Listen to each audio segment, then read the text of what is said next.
হাজাৰ জনৰ ভিতৰত কিজানি 10 জন নাই ইছলামৰ বিষয়ে জনা মুছলমান। ইছলাম কি? ইছলাম ধৰ্ম কি? ইছলাম ধৰ্ম কি কয়? ইছলাম ধৰ্মত কি আছে? কোৰাণে কি কয়? সেই কথাখিনি হাজাৰ জনৰ ভিতৰত 10 জন মুছলমানেও আমি নাজানো। সেইজনে মুছলমান মানুহ, যিজন মুছলমানৰ জৰিয়তে এজন মুছলমান বা এজন ওচৰ চুবুৰীয়া কি নহয় অপকাৰ নহয়, অসুবিধাত নপৰে, হিংসা নকৰে, ওচৰ চুবুৰীয়াক হিংসা নকৰে, যিকোনো মানুহক হিংসা নকৰে, মানুহক মানুহৰ নিচিনা বিবেচনা কৰে, শান্তিৰে বাস কৰিবৰ কাৰণে, শান্তিৰে পৰিচালিত হ'বৰ কাৰণে যিটো ধৰ্মই প্ৰেৰণা যোগায় সেইটোৱে ইছলাম ধৰ্ম। কিন্তু বাস্তৱত আমি সেই ইছলামিক আদৰ্শ গ্ৰহণ কৰিব কৰিছোনে?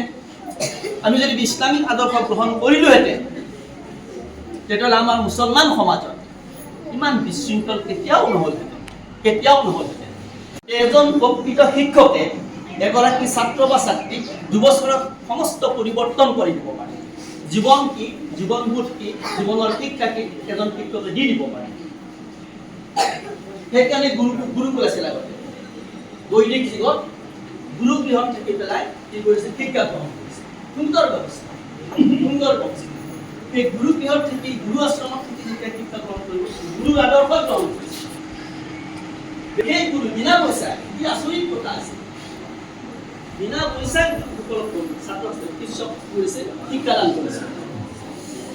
এনেকুৱা ব্যৱস্থাৰে যেতিয়া সমাজখনত আগবাঢ়ি যাব পাৰোঁ তেতিয়াহ'লে সেই সমাজখন কেতিয়াও বিশৃংখল নহয়, কেতিয়াও হিংসা নহয়। ইয়াতে কৈছে নাই, ৰচনাত কোৱা হৈছে যে সেইজনেই ইছলামিক মানুহ, সেইজনেই মুছলমান মানুহ, যিজন মুছলমানৰ জৰিয়তে এজন মুছলমান বা এজন ওচৰ চুবুৰীয়া কি নহয় অপকাৰ নহয়, অসুবিধাত নপৰে, হিংসা নকৰে, ওচৰ চুবুৰীয়াক হিংসা নকৰে, যিকোনো মানুহক হিংসা নকৰে, মানুহক মানুহৰ নিচিনা বিবেচনা কৰে, শান্তিৰে বাস কৰিবৰ কাৰণে, শান্তিৰে পৰিচালিত হ'বৰ কাৰণে যিটো ধৰ্মই প্ৰেৰণা যোগায় সেইটোৱে ইছলাম ধৰ্ম।